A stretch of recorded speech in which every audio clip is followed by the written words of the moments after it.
पाकिस्तान को एक दफ़ा फिर एक करारी शिकस्त न्यूजीलैंड की तरफ से। पाकिस्तान जो घूमने फिरने गया हुआ है न्यूजीलैंड, अभी आज जो है वो सुबह सुबह हमारी सहरी के टाइम पे वो थोड़ा सा क्रिकेट खेलने के लिए भी चले गए। और एज़ यूजुअल जो कि पाकिस्तान की परफॉर्मेंस चल रही है इस वक्त पाकिस्तान क्रिकेट टीम की, उसी के मुताबिक जो है वो न्यूजीलैंड ने बहुत ही आसानी के साथ, बहुत ही कहना चाहिए कि सुकून से, इत्मीनान से पाकिस्तान को तसल्ली से एक और T20 हरा दिया। यानी दूसरा T20 भी जो है वो लगातार न्यूजीलैंड पाकिस्तान से जीत चुका है। न्यूजीलैंड ने टॉस जीता और पहले बॉलिंग की और मैच जो है वो कुछ बारिश की वजह से डिले हुआ, जिसकी वजह से मैच 20 की जगह 15 ओवर का कर दिया गया। अच्छा, ये जब ओवर्स कम होते हैं तो ऑब्वियसली विकेट्स तो आपके पास पूरी 10 ही होती हैं और आपको बहुत ज़्यादा तेज़ फास्ट पेस में खेलना चाहिए जब आपके पास कम ओवर्स होते हैं, क्योंकि विकेट्स आपके पास होती हैं और बॉलर के पास भी बहुत ज़्यादा चांसेस नहीं होते। बॉलर्स के पास भी लिमिटेड थोड़ा सा जो है वो स्पेल्स रह जाते हैं कि वो आपको ज़्यादा परेशान कर सके, लेकिन अनफॉर्चुनेटली पाकिस्तान ने इसका कोई ख़ास फ़ायदा नहीं उठाया। हाँ, ये कहना चाहिए कि जो स्कोर था वो अच्छा था। 135 रन पाकिस्तान ने बनाए 9 विकेटों के नुकसान पे 15 ओवर में, जो अच्छा स्कोर कहलाएगा।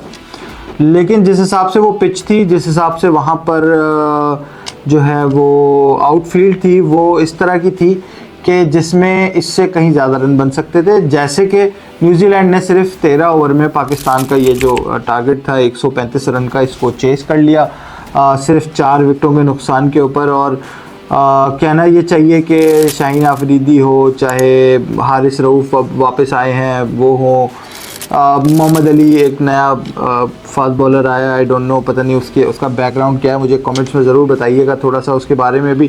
तो कोई भी बॉलर जो है ना वो नहीं चल सका। और स्टार्टिंग में जो है वो कहना चाहिए ये टिम साइफर और जो ओपनर थे इन्होंने ऐसी कोई धुआंधार किस्म की बैटिंग की। शुरू के ही चंद ओवरों में उन्होंने जो स्कोर 50 तक पहुंचाया, 2-3-4 ओवरों के अंदर अंदर ही।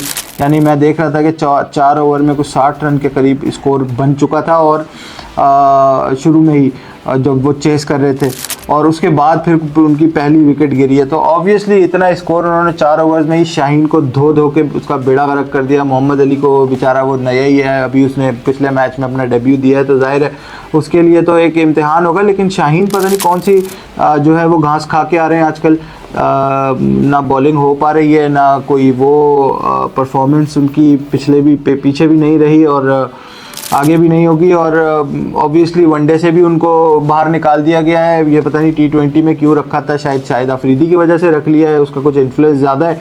लेकिन शाहीन आफरीदी साहब जो है वो भी कोई ख़ास परफॉर्म नहीं कर पाए, नहीं रोक पाए और इन दी एंड ऑब्वियसली 13.1 ओवर्स में न्यूजीलैंड ने जो है वो ये मैच बासानी पाकिस्तान से जीत लिया। पाकिस्तान ने जो बैटिंग का आगाज़ किया तो मोहम्मद हारिस और हसन नवाज़, ये दो हमारे जो है वो एकदम से नए चेहरे नज़र आए हैं ओपनर्स के। मोहम्मद हारिस के बारे में तो मुझे शायद इतना नहीं पता, लेकिन हसन नवाज़ जो कि 2 T20 जिन्होंने अभी डेब्यू किया है अपना न्यूजीलैंड के साथ इंटरनेशनल क्रिकेट के अंदर, और पिछले जो है वो मैच में भी ये 0 पे आउट हो गए थे और इस मैच में भी ये 0 पे ही आउट हो गए हैं।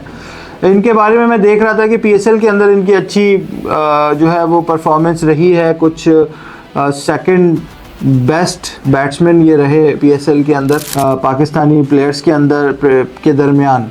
लेकिन यहाँ आके परफॉर्मेंस इनकी कहाँ चली गई है ये नहीं मालूम। अच्छा, PSL को मैंने बहुत ज़्यादा फॉलो नहीं किया हुआ पिछला, तो इसलिए मुझे बहुत ज़्यादा अंदाज़ा भी नहीं है PSL के बारे में। लेकिन मैं इतना ज़रूर जानता हूँ कि PSL और PSL के अलावा जितने भी पाकिस्तान के अंदर डोमेस्टिक और जो है वो लोकल उसके ऊपर मैचेस चल रहे हैं, उनमें कहीं ज़्यादा अच्छे प्लेयर्स, कहीं ज़्यादा अच्छे जो है वो परफॉर्म करने वाले लड़के मौजूद हैं। लेकिन चूँकि हमारे यहाँ हमारे इस क्रिकेट बोर्ड के अंदर और क्रिकेट टीम के अंदर 2 ही किस्म की लॉबीज़ चलती हैं, एक पंजाबी लॉबी है, एक पठान लॉबी है। और इस वक्त जो ज़ोर है वो इस वक्त मेरा ख़्याल है कि पंजाबी लॉबी का चल रहा है, जिसकी वजह से जो प्लेयर्स हैं वो कुछ पंजाब से ही रिलेट कर रहे हैं ज़्यादातर।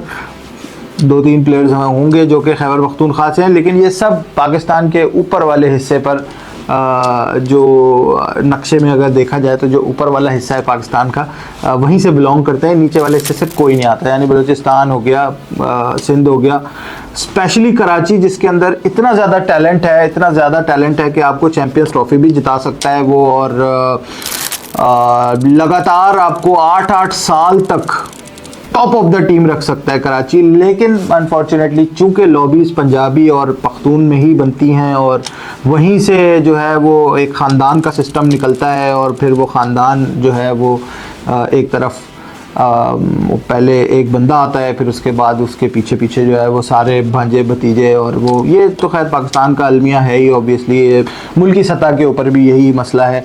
तो ज़ाहिर है क्रिकेट के अंदर भी हमें यही मसला नज़र आता है। तो इस वक्त जो है ना वो कुछ पंजाबी लॉबी है जो कि हमें नज़र आ रही है बहुत ज़्यादा सरगर्म है, और उसने टेक ओवर कर लिया है टीम को। ऑब्वियसली इसके थोड़ा सा शायद मेरा ख्याल है कि जो पठान लॉबी है, जो हमारे पख्तून भाई लोग हैं जो कि कुछ अरसे पहले तक ज़रा मजबूत थे, जिसमें जो है वो इन्होंने जिस बात को छुपाने के लिए, मेरा ख्याल है ढांपने के लिए, पर्दा डालने के लिए बाबर आजम और रिजवान दोनों ही को बाहर कर दिया T20 और बल्कि इस सीरीज़ से ही।